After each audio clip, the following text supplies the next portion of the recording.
Baik, bismillahirrahmanirrahim. Assalamualaikum warahmatullahi wabarakatuh. Baik teman-teman, pada kesempatan kali ini kami dari kelompok 3 Ilmu Negara akan membahas mengenai konsep kekuasaan dari Antonio Gramsci, yang mana merupakan seorang filsuf Marxis asal Italia. Nah, pada kesempatan kali ini kita akan membahas beberapa pokok pembahasan teman-teman. Dimulai dari adanya biografi Antonio Gramsci, kemudian pengertian dari teori yang akan dikemukakan oleh Antonio Gramsci, dan untuk memperkuat hal tersebut kita akan belajar mengenai latar belakang dari teori tersebut, kemudian pokok pikiran teori yang merupakan inti dari teori tersebut, kemudian adalah analisis kekuasaan dalam masyarakat sipil oleh Antonio Gramsci, institusi budaya dan pemeliharaan kekuasaan oleh Antonio Gramsci, dan yang terakhir sebagai penutup adalah contoh dari konteks politik saat ini dengan teori Antonio Gramsci. Biografi Anthony Gramsci. Gramsci adalah seorang filsuf Marxis Italia, penulis dan aktivis politik. Ia lahir di Sardinia pada tahun 1891 dan tumbuh dalam kemiskinan. Pengalaman hidupnya di Sardinia, yang merupakan daerah terpinggirkan di Italia, mempengaruhi pandangannya tentang kelas sosial, ketidakadilan, dan perjuangan untuk perubahan sosial. Gramsci bergabung dengan Partai Sosialis Italia pada tahun 1931 dan kemudian menjadi salah satu pendiri Partai Komunis Italia pada tahun 1921. Ia aktif dalam gerakan buruh dan menulis untuk berbagai surat kabar sosialis.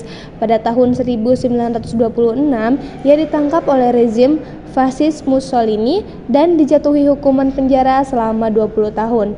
Selama di penjara, Gramsci menulis secara ekstensif dalam buku catatannya yang kemudian dikenal sebagai Prison Notebooks. Tulisan-tulisan ini berisi pemikirannya tentang hegemoni, masyarakat sipil, peran intelektual, dan strategi perjuangan kelas. Meskipun ditulis dalam kondisi yang sulit, Prison Notebooks menjadi salah satu karya paling berpengaruh dalam teori politik Marxis. Baik, di sini ada latar belakang teori yang mana Antonio Gramsci mengembangkan teorinya sebagai respon terhadap Marxisme ortodok yang menurutnya terlalu fokus pada faktor ekonomi dan determinisme material.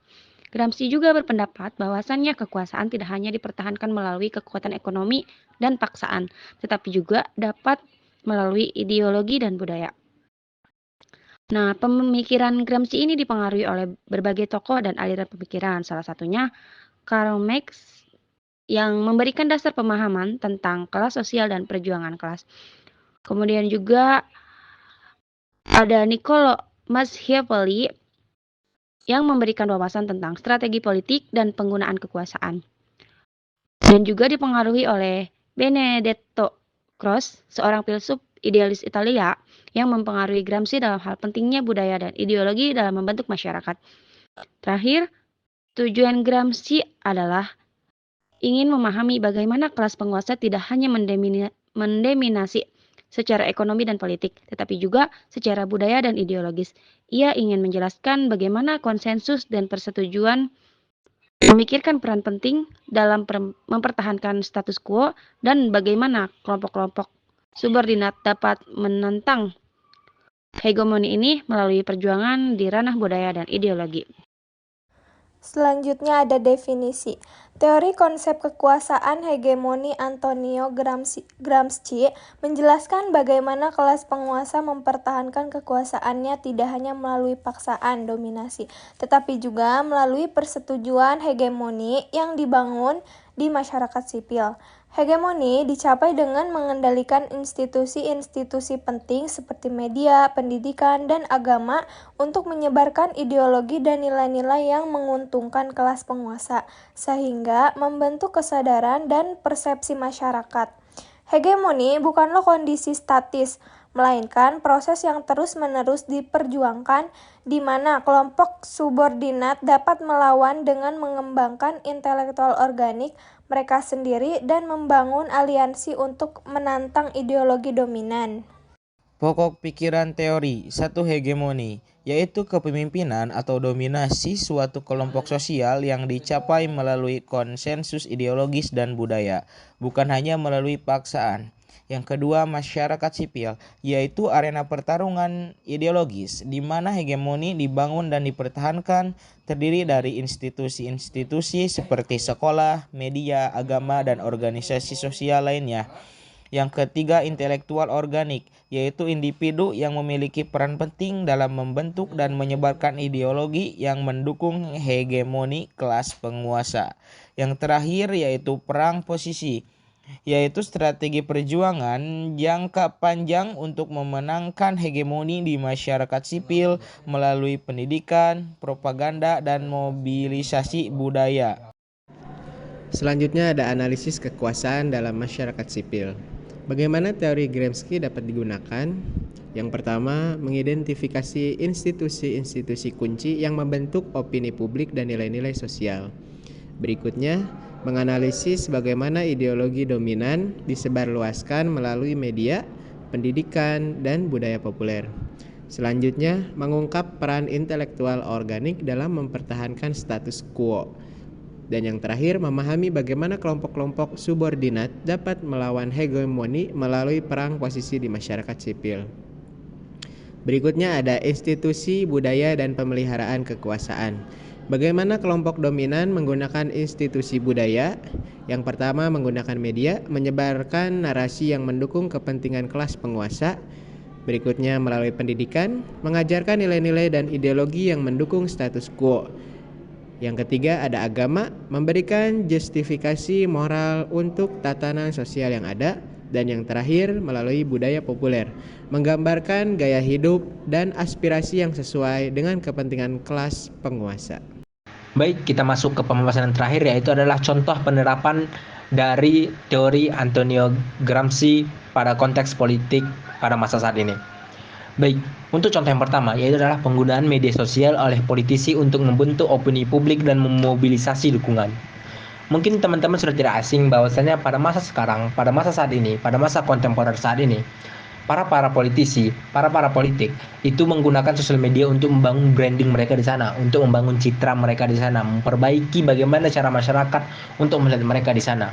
Tidak jarang pula sosial media itu merupakan salah satu bentuk kampanye mereka untuk mendapatkan dukungan. Dan itulah salah satu contoh dari penerapan teori kekuasaan Antonio Gramsci pada konteks politik saat ini. Terus contoh yang kedua yaitu adalah peran lembaga pendidikan dalam menanamkan nilai-nilai nasionalisme dan patriotisme.